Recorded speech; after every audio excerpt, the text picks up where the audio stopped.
ये है पार्ट 9। बिना किसी देरी के शुरू करते हैं। एक महल में एक आदमी हुआन से पूछते हैं, तो तुम्हारा अब भी आधिकारिक पद लेने का कोई इरादा नहीं है? ये होते हैं योसादे के चीफ योसादे बुलीवांग और साथ ही एम्परर के छोटे भाई। इस पर हुआन जवाब देते हैं, मेरा ऐसा कोई इरादा नहीं है, और वो दोनों गो खेल रहे होते हैं। फिर वांग कहते हैं, तुम क्यों नहीं समझते कि सिर्फ तुम ही हो जो सेंट्रल गवर्नमेंट में संतुलन बनाए रख सकते हो और नौगी को ताकत हासिल करने से रोक सकते हो? इस पर हुआन कुछ भी नहीं कहते। फिर वांग उन्हें कहते हैं, सुनो यू हुआन, उनकी हलचलें इन दिनों अजीब हो रही हैं। यहां तक कि मिलिट्री और स्कॉलर्स के बीच भी कुछ लोग गंदारी करने के लक्षण दिखा रहे हैं। नौगी उन्हें अपनी तरफ मिला रहा है। इस पर हुआन कहते हैं, लेकिन फिर वांग कहते हैं, लेकिन क्या तुम यह पूछना चाह रहे हो कि एक यूनक यानी हिजड़ा जिसकी कोई औलाद नहीं हो सकती बगावत क्यों करेगा? उस पर हुआन सहमति जताते हैं। इस पर वांग सीरियस टोन में कहते हैं, तो फिर तुम इस बारे में क्या सोचते हो? अगर उसका मालिक कोई और हो तो? हिजड़ों के बीच सत्ता की जद्दोजहद हमारी कल्पना से भी ज्यादा डरावनी है। और फिर भी नौगी, जिसके पास कोई ताकत नहीं है और फाउंडेशन भी नहीं था, सबको हराकर आज की अपनी जगह पर आ पहुंचा। लेकिन क्या यह अजीब नहीं है? जो लोग उसके खिलाफ थे उनकी जिंदगी हादसों में चली गई, और जो खिलाफ नहीं भी थे वे भी अचानक बीमारियों से मर गए, जैसे किसी ने पहले से ही उसके चढ़ने की सीढ़ी तैयार कर रखी हो। इस पर हुआन कहते हैं, यह महज एक इत्तेफाका भी हो सकता है। फिर वांग कहते हैं, मैं भी हाल तक यही सोचता था, लेकिन उसकी ताजा हरकतें देखकर मैंने सोचना शुरू किया, क्या पता उसके पीछे कोई और हो। इसीलिए मुझे तुम्हारी जरूरत है। तुम्हें स्कॉलर्स को एकजुट करना होगा, तभी हम उनका मुकाबला कर पाएंगे। इस पर हुआन कहते हैं, मैं इस बारे में और सोचूंगा। फिर वांग कहते हैं, ठीक है, इसे अभी छोड़ देते हैं। मुझे बताओ, वो जो हुनरमंद आदमी तुमने बताया था वह कैसा है? यौनहो का जिक्र होते ही हुआन थोड़े शौक होते हैं। फिर खुश होकर कहते हैं, वह गजब का इंसान है, जैसे खुद को छुपाने की कोशिश कर रहा हो। ये सुन वांग थोड़े हैरान होकर कहते हैं, चूंकि तुम उससे इतने प्रभावित हो, मैं भी जानना चाहता हूं मैं उससे कब मिल सकता हूं। फिर पीछे देखते हुए हुआन कहते हैं, मेरा ख्याल है उंजी उसे लेने जा चुकी है। तभी उंजी की आवाज सुनाई देती है। ये सुन हुआन पीछे देखकर कहते हैं, ओह तुम आ गए, उसे अंदर लाओ। फिर हम यौनहो को पानी से भीगा हुआ देखते हैं। वो सिर खुजाते हुए पूछता है, क्या आपने मुझे बुलाया था? उसे ऐसा देख वांग हैरान हो जाते हैं। फिर हुआन यौनहो से पूछते हैं, सुबह सुबह तकलीफ देने के लिए माफी चाहता हूं, नींद अच्छी आई? इस पर यौनहो कहता है, हाँ बहुत अच्छी नींद आई। अफसोस बस इतना है कि किसी ने मेरे मुंह पर ठंडा पानी नहीं डाला, नहीं तो मैं और सो सकता था। फिर हुआन हंसते हुए कहते हैं, अच्छा ऐसा हुआ, फिर भी अच्छा है कि तुमने अच्छी नींद ली। फिर वांग को इंट्रोड्यूस करते हुए कहते हैं, मैंने तुम्हें इसलिए बुलाया है कि तुम्हें किसी से मिलवाना चाहता हूं। आगे वांग आंख मारते हुए यौनहो से कहते हैं, बस एक बूढ़ा जो रास्ते से गुजर रहा है, ऐसा ही मान लो। इस पर यौनहो उन्हें हाथ जोड़ते हुए कहता है, यह बहुत गहरी और कैसों से भरी हुई बात है, लेकिन आप यहां क्यों आए हो? ये सुन वांग कहते हैं, क्या मतलब है तुम्हारा? हल्लिम मास्टर ऑफ गो के पास मेरा क्या काम हो सकता है? मैं तो बस गो का खेल खेलना चाहता हूं। ये सुन यौनहो आह भरते हुए कहता है, मुझे नहीं लगता यह मुमकिन है। इस पर वांग हैरान होकर कहते हैं, मुमकिन नहीं? फिर यौनहो अपने कपड़े झाड़ते हुए कहता है, हाँ। फिर वांग कहते हैं, आप पहले से ही उन लोगों से खेल रहे हैं जो हवेली में आते हैं। इस पर यौनहो कहता है, मैं ये नहीं कह रहा कि मैं गो नहीं खेलूंगा। मेरा मतलब है आपको रूल का पालन करना होगा। आपसे पहले और लोग आए हैं तो कृपया इंतजार कीजिए बूढ़े साहब। फिर वांग हंसते हुए कहते हैं, अगर यही समस्या है तो मैं इसे हल कर सकता हूं। मैं बाकी लोगों से समझौता कर लूंगा। इस पर यौनहो कहता है, क्या यह हल कहलाता है? यह तो दूसरों के साथ जबरदस्ती है। ये सुन तो वांग के होश उड़ जाते हैं और कुछ कह नहीं पाते। आगे यौनहो कहता है, देखने से ही लग रहा है कि आपकी ऊंची हैसियत है, तो अगर आप कहेंगे तो बाकी लोगों को मानना ही पड़ेगा, लेकिन वे राजी नहीं होंगे। भले ही तुम्हें ऐसा न लगे, लेकिन मेरे भी अपने प्रिंसिपल्स और वादे हैं। ये सुन वांग मन में कहते हैं, यह शख्स मेरी उम्मीद से ज्यादा जिद्दी निकला, मुश्किल है। फिर उसे कहते हैं, क्या आप एक बार एक्सेप्शन नहीं कर सकते?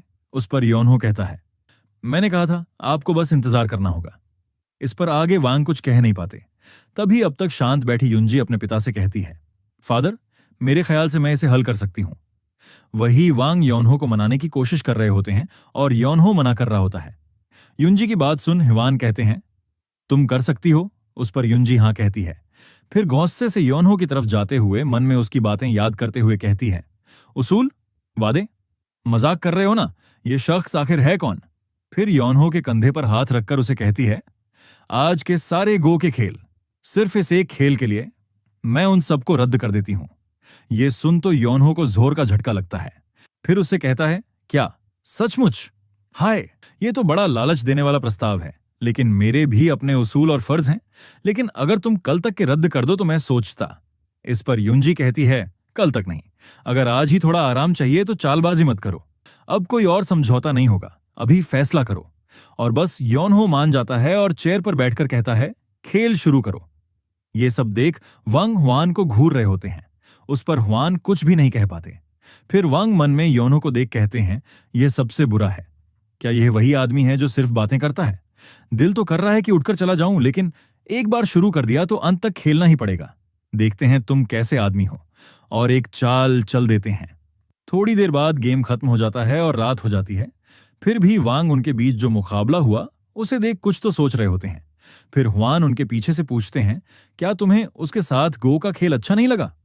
इस पर वांग कुछ जवाब नहीं देते और उन्हें ब्लैक स्टोन से रेड ऑरा निकलता हुआ दिख रहा होता है। वो मन में कहते हैं, कितना उग्र अंदाज है खेलने का। ये तो ऐसा अंदाज जो लड़ाई के मैदान में भी दिखाई देता है। उसने कैसी जिंदगी जी है। फिर योनहो के साथ जो मैच हुआ उस समय को याद कर कहते हैं, लेकिन यह मेल नहीं खाता। ना तो वह उग्र अंदाज जो बोर्ड पर दिखा और ना ही वह आलसी अंदाज जो वह आमतौर पर दिखाता है। ये वे काबिलियत नहीं है जिसकी मुझे तलाश है।